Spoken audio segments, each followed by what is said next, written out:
Muy buenas noches, es un gusto estar nuevamente con ustedes. Iniciamos de esta forma Consideraciones, un programa para reflexionar, para opinar, con invitados especiales, con temas y con invitados que van a opinar sobre ese tema, especialistas en los distintos asuntos que tratamos en este programa durante media hora. Y hoy con otro invitado particular, en donde vamos a tratar el tema, los trastornos del lenguaje, los trastornos del habla, y vamos a tener a una especialista, como dijimos antes, licenciada en fonoaudiología, Carolina Sdrigotti. Primeramente, antes de darle participación a Carolina, vamos a presentar formalmente el programa.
Bueno, muy bien, y luego de la presentación del programa Consideraciones, ya estamos con la invitada, es Carolina Sdrigotti, es licenciada en fonoaudiología, integró una institución de niños con parálisis cerebral, colaboró en un gabinete fonoaudiológico en una escuela de Capital Federal. Su último trabajo fue en consultorio con un paciente con trastorno específico del lenguaje. Era un niño diagnosticado de autista, y luego de una evaluación minuciosa llevada a cabo por una colega suya, el diagnóstico fue revertido, obteniendo excelentes resultados. Muy buenas noches, Carolina, muchas gracias por estar acá. Un gusto, buenas noches para todos los televidentes. Bueno, es así como has planteado. Así muy es. Bien encabezado. ¿Cómo es el caso mencionado último, Carolina, de ese diagnóstico que el grupo de trabajo, el grupo interdisciplinario, llegó este niño de 4 años al consultorio, previamente recibido por mi colega, como dice ahí, otra fonoaudióloga también, evaluado por todo el equipo interdisciplinario. Bueno, un análisis muy específico del lenguaje, porque todas las otras áreas aparentemente estaba descartado, la dificultad auditiva no existía, la conductual más o menos, digamos, o sea, estaba bien tratada, pero bueno, sí, aparecían notorias dificultades con respecto al lenguaje. Y hay una... Poca habla, muy poco habla. Muy poca habla. ¿Y se asemeja a lo que es, porque para confundir, digamos, autismo con trastorno del lenguaje, ¿qué es autismo? O sea, ¿se asemeja al trastorno del lenguaje? ¿Hay problema de conducta también? Sí, lo que pasa es que en un primer momento, sí, aparece ya desde antes del año se notan comportamientos bastante raros, por así decirlos, para la mamá, sobre todo que las mamás somos, digo, porque tengo dos hijas. En el primer contacto con el bebé, uno va notando ciertas cosas, falta de contacto visual, una cuestión de no tener conductas de apego hacia la mamá, o sea, tirar brazos, tirar besos. Eso no va apareciendo. En este niño, digamos, según la evaluación de un neurólogo, no aparecían tanto, pero lo más llamativo era que a partir de los 3 años, donde normalmente se espera que un niño tenga un lenguaje inteligible, no tenía muy poco, como decir, las primeras palabras sí, pero a nivel gramatical, o sea, a nivel de frase, de establecer un discurso, primero con la mamá, obviamente, era bastante deficitario. Bien. Carolina, en fonoaudiología también se habla de los trastornos del lenguaje y los trastornos del habla. ¿Los dos términos suponen causas diferentes? Sí, suelen tener algunas causas comunes, pero a nivel del habla lo que se suele ver comúnmente es los problemas articulatorios, como son las dislalias, que es lo más común que llega al consultorio, que son chicos que confunden fonemas, confunden los sonidos parecidos generalmente, o sonidos que se adquieren tarde y nunca llegan, digamos, a partir de los 3 años, 4 años como máximo, es donde las docentes en jardín van viendo que estos fonemas no aparecen o aparecen mal pronunciados. Esos son los trastornos del habla. Los del lenguaje involucran una actividad cerebral mayor, o sea, requiere, por ejemplo, la memoria, como hablaba en el artículo yo. Esto de poder, los chicos están todo el tiempo procesando lo que escuchan, o el lenguaje social, están todo el tiempo escuchando y registrando y guardando en el cerebro todos los sonidos y las palabras del entorno. Los problemas de lenguaje aparecen cuando esto no sucede, digamos. Lo de habla es más articulatorio, más que lo que tenga que ver con la boca, la lengua. ¿Se puede decir que son congénitos? O sea, ¿se desarrollan con retraso desde el inicio? No, los del habla, no. Los del habla, excepto que haya una patología concreta, una dificultad en la lengua, que bueno, aparece con el pediatra mismo en las consultas. Tiene que ser algo muy severo, pero en general no. También están las causas psicológicas, obviamente, las emocionales. Los del lenguaje,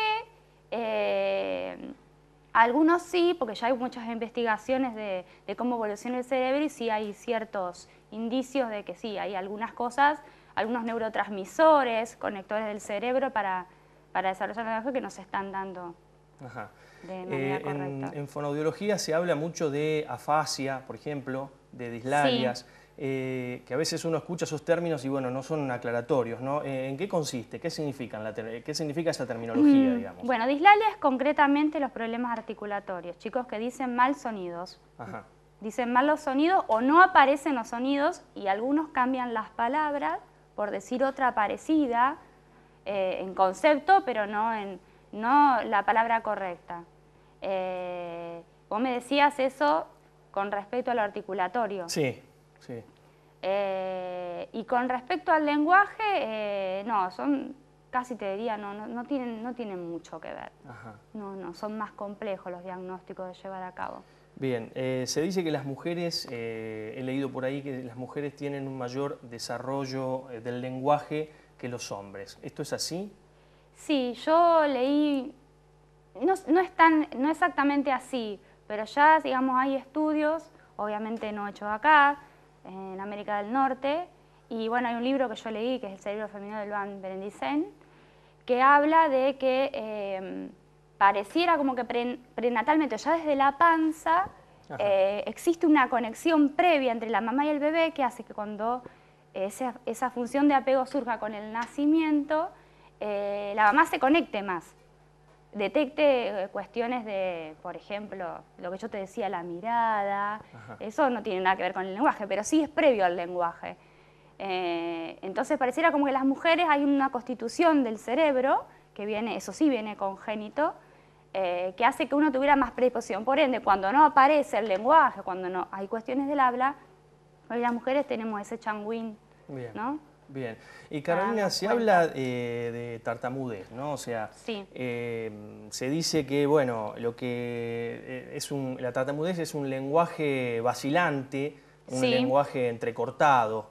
¿Eso está vinculado, lo que es tartamudez, está vinculado a lo emocional de una persona? Sí, pero no específicamente emocional. Ese es como un mito que hay.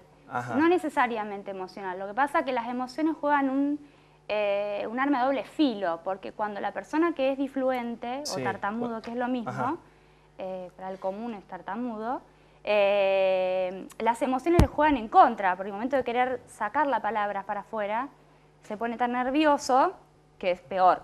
Digamos, Pero puede haber una causa traumática, algún hecho familiar, alguna muerte de algún familiar que por ahí predisponga a esto, que sería lo psicológico, pero no necesariamente. Hay cuestiones respiratorias, hay cuestiones articulatorias, como decíamos antes. Lo respiratorio, digamos, tanto para emitir voz, lenguaje, necesitamos coordinar nuestros músculos para que el aire salga bien. Bueno, pareciera que en el difluente, digamos, hay como una descoordinación de esto, o sea, no trabaja del todo bien, es una también de las causas, psicológica, respiratoria y articulatoria, netamente, digamos, de poder sacar la palabra. Y con respecto a, bueno, los trastornos del lenguaje, ¿están necesariamente vinculados a los trastornos de conducta? A ver, lo que pasa es que un niño que llega con trastorno del lenguaje a la escuela, porque por ahí no fue diagnosticado previamente, y bueno, no, ya va a hablar, bueno, no importa, ya va a adquirir el sonido. Cuando te das cuenta, digamos, el chico ingresó a la escolaridad y tiene mucha, como dice el artículo, tiene consecuencias en la lectoescritura. Tiene importantes consecuencias en la lectoescritura, tanto para lo que se dice praxias, por ejemplo, que son los movimientos finos de la mano para escribir, como de tipo lenguaje, digamos, ¿no? Si uno está previamente a escribir, uno tiene que aprender a hablar bien, a comunicarse bien. Bien, vamos a aclararle a los televidentes que Carolina Drigotti escribió sí, no sé un si artículo. fui muy clara. No, pero bueno. Perfecto, sí, muy clara. Yo quería hacer hincapié en el artículo que escribiste en el Diario de la Capital, que es excelente, me pareció bárbaro, por eso, bueno, eso motivó tu invitación aquí a este programa, hablando sobre el trastorno del lenguaje, bueno, me pareció excelente el artículo y bueno, por eso has sido invitada para participar de este programa. Vos hablabas recién, tocaste un tema esencial que es la escuela. A veces, no Yo trabajé en un gabinete, como dice ahí, que fue una experiencia, bueno, sigue existiendo, pero fue en su momento una experiencia piloto, que es incorporar un gabinete fonoaudiológico dentro de la escuela. En general son psicopedagógicos. Claro, bueno, exacto, a eso apuntaba, porque en algunas escuelas no hay, no existe eso. Yo digo, a veces el docente sería el encargado de comunicar, no solamente la familia, que a veces por un motivo u otro no concurre a un fonoaudiólogo, sino que también el docente debería ayudar allí, ¿no? Colaborar para tratar ese trastorno digamos, del lenguaje, del habla, del chico. Sí, contener a veces como yo dije en ese artículo, a veces es un poquito de contención, de acercamiento o derivación en el peor de los casos, digamos, buscar la manera de tener algún profesional idóneo cerca, como para por lo menos consultar. Por ejemplo, en este gabinete en el que yo trabajé, realmente sí, se veía que ahí había chicos, digamos, que tenían problemas de lectoescritura, pero seguramente eran chicos que previamente habían tenido alguna dificultad en el lenguaje y con el tiempo era tal que no sabías qué empezar a trabajar primero, ¿no? Y ahí se los contenía mucho a los chicos, de muchos aspectos también, porque era una escuela estatal, viste, que las docentes también están con sus historias, digamos, seguro, ¿no? seguro. Pero bueno, ellos se sentían muy bien por esto, porque por lo menos tenían un lugar donde podían... Sí, como una contención, digamos. Sí, conexión con la familia, inclusive, a veces. Fundamental, claro. ¿Viste? Nexo. Sí. Y sí, sobre todo cuando uno ve al chico que no habla o habla poco, ¿no? Yo creo que eso debería comunicarse, ¿no? A la familia, porque uno lo puede notar en el aula también, ¿no? Sí, lo que pasa, digamos, es que, bueno, también la naturaleza es sabia, digamos, a veces hay que, inclusive con los papás, hablar y bajar un poco los decibeles y quitar un poquito de ansiedad, pero eso es parte de la contención también. Y bueno, ser criteriosos y dar los tiempos necesarios que uno considere para empezar una evaluación y empezar un abordaje. Bien.